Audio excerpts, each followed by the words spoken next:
Occhi d'amore di Romano Rizzo, recita Gennaro Sansone.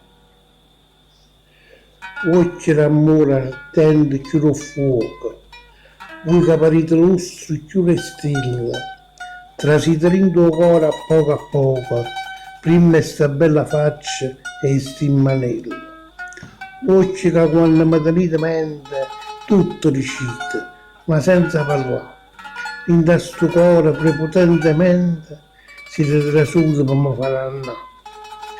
Occhi brillanti che suonano l'amore, a chi sto cuore mio è stato accontato. Facete dagli in cielo di sto cuore, e insieme a voi facetelo suonare. E che sta luce che in sto occhio vega è amore vero, non posso sbagliare. E a chi sto cuore mio manca se lo lega, qua meglio funo, o posso più fermare. Sto cuore si è appicciato di passione, solo parole rosse sape dire. La cantante a chi stuccia una canzone e aspetta solo che recita sì.